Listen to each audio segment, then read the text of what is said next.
ایک قصاب تھا اور ہمسائے کی ایک کام کرنے والی لڑکی تھی، تو اس کے ساتھ اس کا معاشقہ چل پڑا، وہ عاشق ہو گیا اس کے اوپر۔ اب اس لڑکی کو گھر والوں نے کسی کام کے لیے دوسری بستی کی طرف بھیجا، تو قدرتاً مغرب کے بعد کا وقت تھا، یہ پیچھے پیچھے تھا، اس بندے نے اس کا پیچھا کیا، فراودہا عن نفسہا، اور اس کو تنہائی میں دیکھ کے اندھیرے میں پھسلایا، گناہ پہ مائل کیا۔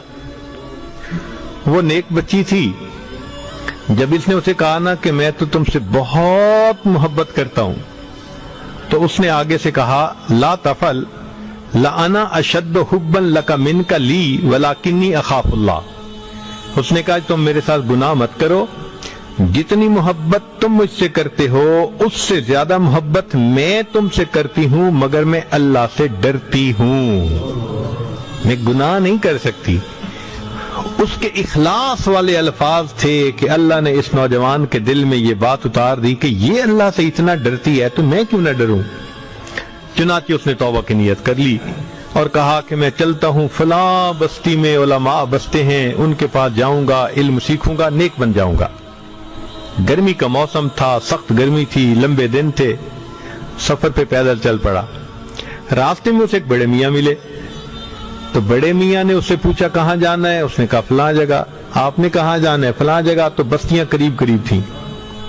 انہوں نے کہا بھئی دیکھو 3 دن کا سفر ہے، تو ہم دونوں مل کے کر لیتے ہیں، اکٹھا چلیں گے، اکٹھا رکیں گے، تنہائی بھی نہیں ہوگی، سفر بھی ذرا کٹ جائے گا۔ بہت اچھا۔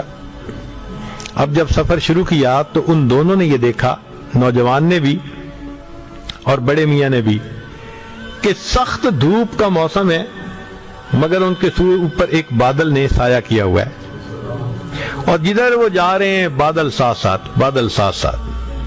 تو اپنے دل میں بڑے میاں بڑے خوش کہ اللہ نے مجھ پر کرم کر دیا، گرمی میں مجھے بادل کا سایہ دے دیا۔ نوجوان بھی بڑا خوش کہ میں اس نیک بندے کے ساتھ چل رہا ہوں جس کی برکت سے میں دھوپ سے بچ گیا۔ 3 دن رات انہوں نے سفر کیا۔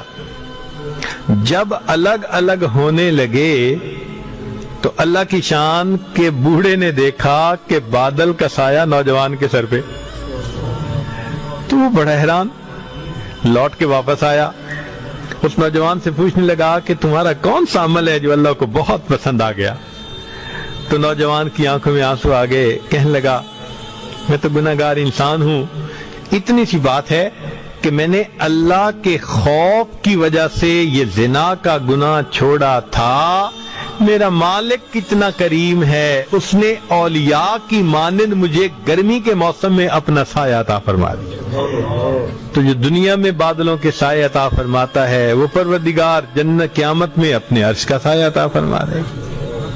تو اللہ کے لیے جب بندہ گناہ چھوڑتا ہے لازماً اس کو اس کا اجر ملتا ہے۔ یہ ممکن ہی نہیں کہ اللہ تعالیٰ اس کو ریٹرن نہ دیں اس بندے کو۔ تو اس لیے ہمیں چاہیے کہ ہم اپنے گناہوں سے توبہ کریں۔